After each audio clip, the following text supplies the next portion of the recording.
इचलकरंजीतील IgM रुग्णालयात उपचारासाठी आलेल्या एका सर्वसामान्य कुटुंबातील बालिकेवर तातडीने उपचार करण्याऐवजी तिला अन्यत्र पाठवण्यात आलं।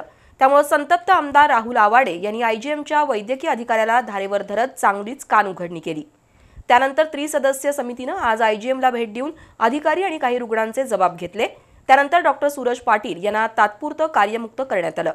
समितीच्या अहवालानंतर डॉक्टर पाटील यांच्यावर कारवाई केली जाईल असं आरोग्य सेवा विभागाचे उपसंचालक डॉक्टर SD सूर्यवंशी यांनी सांगितलं।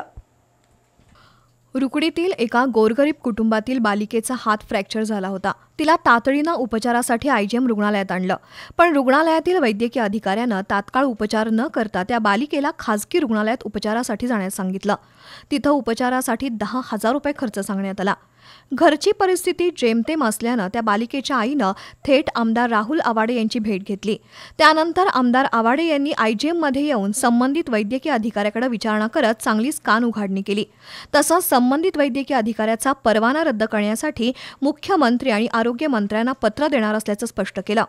आमदार आवाडे यांच्या तक्रारीची दखल घेऊन आज त्रिसदस्यीय समितीनं आयजीएमला भेट दिली। त्यांनी रुग्णालयातील अधिकारी आणि काही रुग्णांचे जबाब घेतले। त्यानंतर वैद्यकीय अधिकारी डॉक्टर सूरज पाटील यांना तात्पुरतं कार्यमुक्त केल्याचं उपसंचालक डॉक्टर SD सूर्यवंशी यांनी सांगितलं।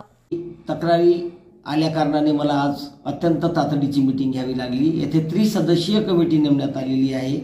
आम्ही सर्वांनी आज पूर्णपणे चौकशी केलेली आहे आणि त्याच्यामध्ये काही प्रमाणात तथ्य असं दिसलंय, ही समितीचा त्रिसदस्यीय समितीचा अहवाल आल्यावर मात्र त्याला आम्ही पूर्णपणे ग्राह्य धरू। सूरज पाटील हे ऑर्थोपेडिशियन आहेत, निष्णात सर्जन आहेत, परंतु काही त्यांच्या निष्काळजीपणामुळे मला असं वाटतंय निष्काळजीपणामुळे त्यांनी ऑपरेशन थोडंसं टाळलेलं आहे। आमदार साहेबांच्या बी निदर्शनास आलेलं होतं आणि त्यांनी आम्हाला आदेश दिले होते।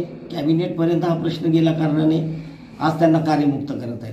या त्रिसदस्यीय समितीच्या अंतिम अहवालानंतर डॉक्टर पाटील यांच्यावर कारवाई करण्यात येईल असंही डॉक्टर सूर्यवंशी यांनी स्पष्ट केलंय।